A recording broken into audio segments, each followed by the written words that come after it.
Hey hey hey, balik lagi kita nonton layar tancap cep cep. Sekali lagi cep biar mantap.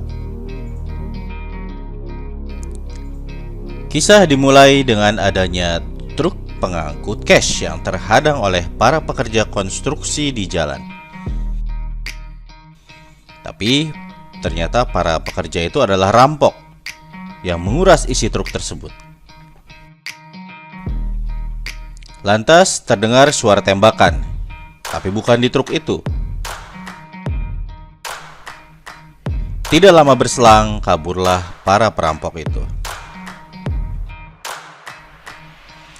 Scene berpindah saat ada seorang laki-laki yang sedang melamar pekerjaan di sebuah perusahaan pengantaran cash. Namanya Fortico, nama perusahaannya. Dia punya pengalaman kerja yang mengagumkan. Orang ini bernama Patrick Hill. Manajer perusahaan itu namanya Terry. Muncullah sang pelatih bernama Bullet. Dia menjelaskan agar Hill diterima di tempat itu, nilai tes masuknya minimal 70%. Ada tes kebugaran, tes menyetir, tes menembak, dan lain-lain. Ternyata Hill bisa lulus dari tes itu. Mulailah pekerjaan pertama Hill. Ya biasalah ya, sebagai anak baru, Hill ditakut-takuti sama temennya, namanya Boy Sweat. Kalau kerjaan mereka itu berbahaya dan bisa membuat mereka terbunuh, seperti salah satu teman mereka yang terbunuh pada perampokan sebelumnya. Ketika kembali ke markas, penjaga gerbang mesti melihat kedua orang yang ada di depan, baru bisa membukakan pintu. Standar keamanan mereka. Selesailah hari pertama bekerja. Bullet ngajak Hill nongkrong sama teman-temannya yang lain. Anehnya, Hill mengamat-ngamati nama-nama karyawan dekat mesin absen. Esok harinya Hill sama Boy kerja lagi. Tapi ada sesuatu yang janggal. Bullet yang bertugas nganterin 10.000 USD cash ke customer gak datang-datang. Ternyata Bullet ditahan sama perampok. Dan mereka memaksa truk berisi cash itu berjalan ke lokasi perampok itu, kalau mau Bullet selamat. Boy ketakutan sampai terkempit-kempit. Padahal dia yang nakut-nakutin Hill hari sebelumnya. Tapi Hill tetap mau menyelamatkan Bullet. Dan gak disangka, Hill bisa membantai kawanan perampok itu.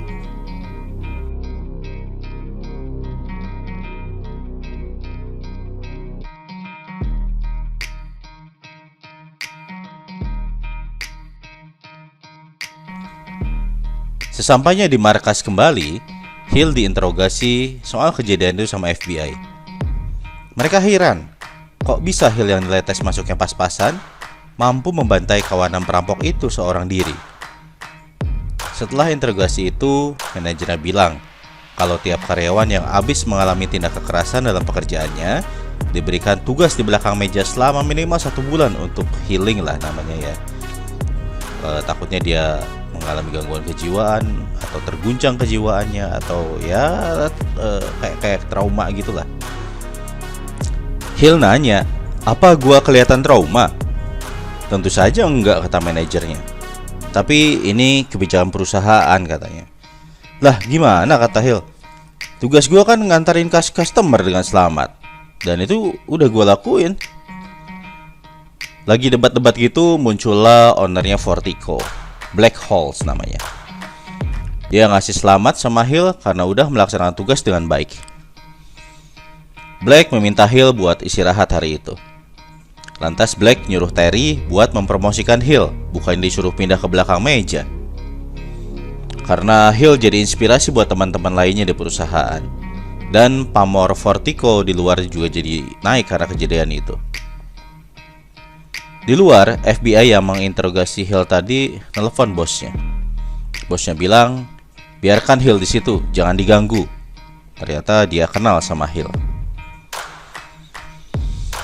Malamnya di tempat Hill, datanglah seorang wanita. Dia memberikan file pegawai Vortico, salah satunya seorang perempuan bernama Dana, foto orang tuanya Dana, dan laporan otopsi. Tapi entah laporan otopsi siapa.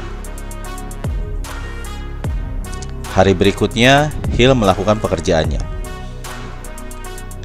Dan lagi-lagi dihadang perampok. Doyan banget nih perampok sama duit ya. Tapi entah kenapa, para perampok itu ketakutan dan kabur saat melihat mukanya Hill. Hal ini membuat Terry keheranan. Bullet juga keheranan. Lalu Dana ngajak Hill buat minum. Dan minumlah mereka di apartemennya Dana, sampai tertidur karena kelelahan. Hill menemukan segepok duit di tempatnya Dana, lantas menginterogasinya.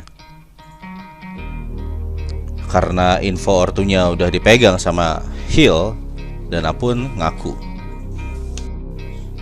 kalau uang itu adalah uang customer yang dia curi. Dan Hill pikir itu adalah uang suapan dan Dana adalah orang dalam. Tapi ternyata bukan. Scene berpindah ke 5 bulan yang lalu ketika Hill lagi ngunjungin anak laki-laki satu-satunya yang bernama Doggy. Mereka mau nyari makan. Tiba-tiba Hill ditelepon sama tempat kerjanya buat melakukan tugas pengintaian. Karena nggak ada orang lain yang bisa saat itu, lagi pada sibuk katanya. Yang telepon adalah Mike, salah seorang perampok yang kabur di scene sebelumnya. Tadi itu loh yang ketika melihat mukanya Hill, yang ternyata adalah bosnya. Iya, Hill ini adalah bosnya perampok. Kerjaan itu cuma mengamati truk cash aja, gak bahaya kata Mike. Karena ada kadung janjian sama Doggy, akhirnya Hill ngajak Doggy ke tempat pengintaian itu.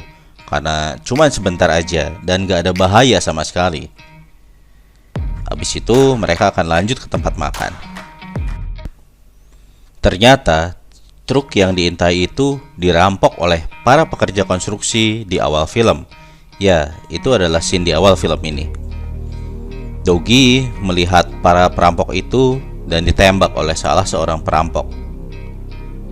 Itulah sebabnya di awal film tadi terdengar tembakan, tapi bukan di truk yang dirampok. Hill melihat Doggy terbunuh, lantas lari menghampiri. Namun Hill juga ditembak oleh perampok itu. 3 minggu kemudian, Hill tersadar di rumah sakit. Nama aslinya adalah Mace.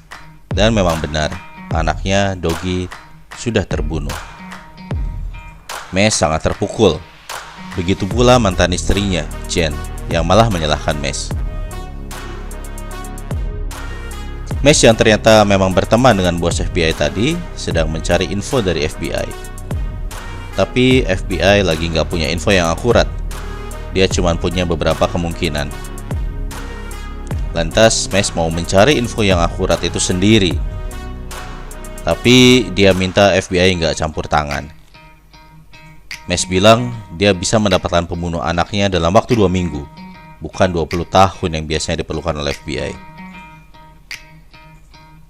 Dimulailah perburuan Mace. Banyak korban berjatuhan. Muncullah nama Gacy bersaudara, penjahat bejat. Mace pun memburunya. Scene berpindah ketika sekelompok bapak-bapak yang sedang kebosanan menjalani kehidupan sehari-harinya lagi berkumpul. Mereka adalah mantan tentara. Salah seorang di antara mereka, Carlos, bekerja untuk orang kaya. Mereka berniat merampok bos Carlos tersebut. Tapi ternyata hasilnya mengecewakan. Lantas Pak Bos punya ide buat merampok truk cash yang hasilnya bisa lebih gede dan melibatkan orang dalam. Mereka berhasil melakukan perampokan itu dan ketagihan. Salah satunya adalah truk cash di awal film tadi. Ya, yang membunuh Doggy adalah Jen, anggota gerombolan si berat ini.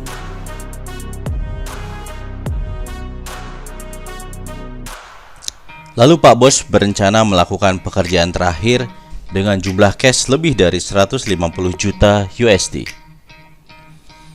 yaitu merampok markas truk cash saat Black Friday, ketika toko-toko melakukan promo-promo sehingga pendapatan mereka meningkat beberapa kali lipat dari hari biasanya. Pendapatan ini akan diambil oleh Fortico dan disimpan di markas mereka untuk sementara. Saat bekerja dengan Bullet, Hill diajak Bullet untuk bekerja sama. Ternyata Bullet lah yang orang dalam itu yang ada di dalam Fortico yang bekerja sama dengan gerombolan si Brad. Dia yang memberi info kepada gerombolan itu. Karena penjaga gerbang harus melihat Hill juga sebagai wingman dari Bullet yang mengendarai truk cash itu sebelum gerbang dibuka, maka Hill harus mau bekerja sama jika dia mau hidup. Bullet mematikan kamera di truk, lantas memasukkan para perampok itu ke dalam truknya. Lalu terjadilah baku tembak dengan para penjaga markas Fortico. Gerombolan si Brad berhasil kabur dengan cash yang bejibun itu lewat terowongan bawah tanah. Pak Bos dibunuh sama Jan. Lalu terakhir, Bullet yang mau membunuh Jan juga keduluan sama Jan. Akhirnya, Jan menguasai cash itu sendirian.